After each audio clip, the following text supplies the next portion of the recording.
Hi, I'm Shayna from the Acorn Basket. Today I'm going to talk about gathering acorns and the best practices for doing that. The first thing I want to talk about are the ethics and legalities of foraging. If you're on public land, you're going to want to make sure that you've done some research about the laws and regulations in your area. You don't want to be gathering on land where it's illegal to gather. For example, on California state park land, it's illegal to take anything. If you're on private property, you'll want to make sure that you have the owner's permission before you go and forage on their land. Get to know the ecosystem you're foraging in. It's important to leave enough for the animals who depend on it. Typically, wild foragers say to only gather 1/3 of the acorns or any kind of food source that you're gathering from an area and leave 2/3 for the animals. Gathering it responsibly ensures future harvests. According to Julia F. Parker, a Miwok woman and author of It Will Live Forever, Native Americans would make sure to only take what they need and to give back to the trees and ecosystems from which they take. They did not take an attitude of thoughtless hoarding. Julia notes that there is a difference between gathering and collecting acorns, and that difference lies in the intent one takes when harvesting.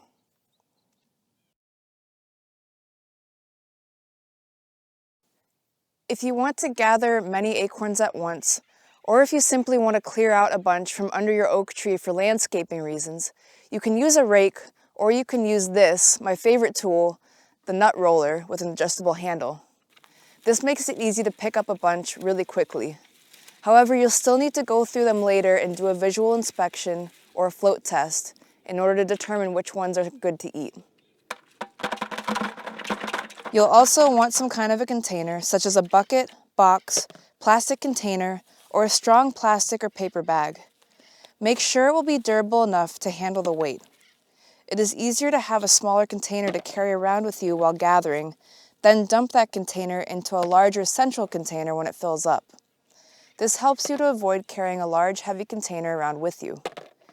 Make sure your small container is short, not tall, so it's easier to place your acorns inside. If you're wild foraging and have to walk a distance to your oak trees, you may want to bring a wagon to take back your harvest and your tools.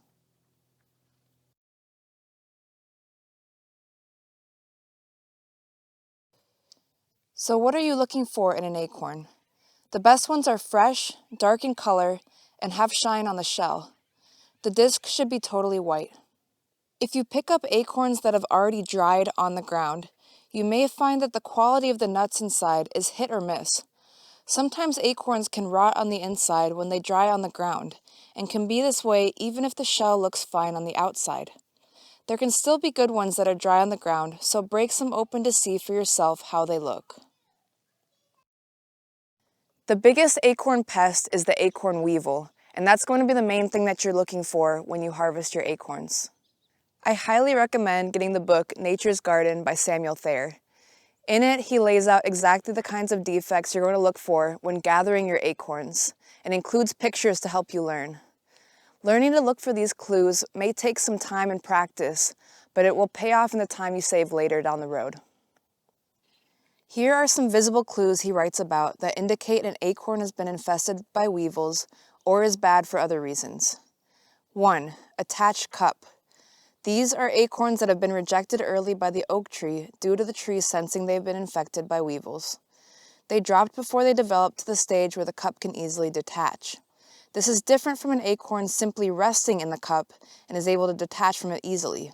I'm talking about the ones you would have to pry off with a tool. 2. Exit hole. This is a small hole where the grub has left the acorn after maturing. Look closely for these. 3. Old acorn. Acorns from the previous year or earlier in the season are a dull brown color on the outside and are powdery or rotten on the inside. 4. Dark zone. A dark area on the shell or disc can indicate weevil infestation or a rotten area inside of the nut.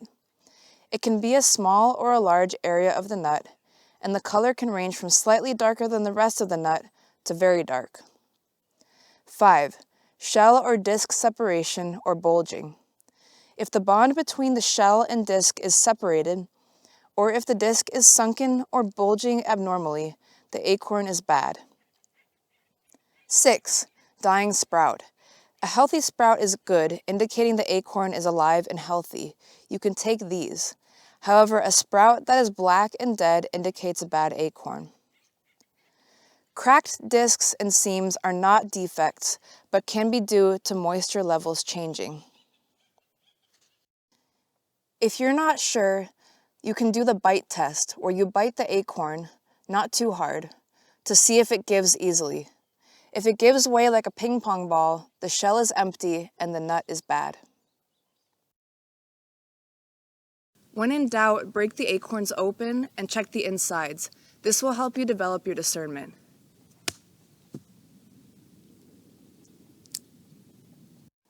Some trees are more infected and have more defects than others.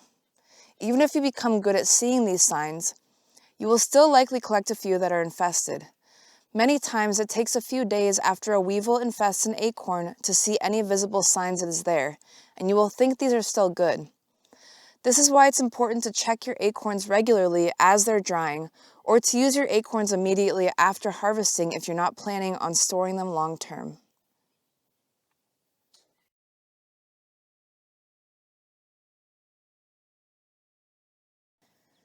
These weevils bore into the acorns in warm weather to lay their eggs. Then the larvae hatch, eat the acorn, and exit through a hole they drill in the shell. You want to leave the weevil-infested acorns behind so that they don't infest the good acorns in your crop. Timing your harvest properly helps you to avoid a lot of the weevil-infested acorns. Do not collect from the first drop or the earliest drop. These are the acorns that have been rejected by the tree because the tree sensed that the weevils were in those acorns. If you're able to, clear those out from under the tree before the second drop so that you're more easily able to distinguish which ones are from the second drop. If you can, collect your acorns during cold or freezing weather. This is the time when the acorn weevil is the least active. Knowing your oak tree species, red oak or white oak, can help you determine timing as well. Red oak acorns are best to collect in late fall or early winter when the weather is cold. White oak acorns fall earlier than red, so this strategy doesn't work as well for them. Another good time to collect acorns is right after a windstorm, or you could simulate a windstorm yourself by knocking them down with a stick. This reduces the opportunity for weevil infestation. Acorns that you whack out of the tree with a stick will likely be green like this. And that's okay, you can collect green acorns, but make sure you dry them first so that the starches in the acorns convert into sugars. They will turn brown as you dry them.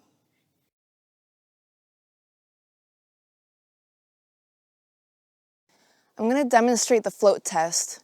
This is a way that you can remove your seriously damaged acorns from the ones that you've just gathered. You want to make sure that you use the ones you just collected because this won't work on any dry or partially dry acorns, only fresh. As weevils eat acorns, they leave pockets of air which make the acorns they've infested float in water. Pour your acorns in a bucket or jar of water, and the ones that float will be bad. This test will not get all of the bad ones. It will not detect freshly infested acorns that have weevils but haven't been eaten yet. You may not have a lot of floaters if you've become very proficient at visual inspection, but since it's a good idea to wash your acorns anyway, you may as well do this. Thank you for watching, and remember, food is everywhere if you know what to look for.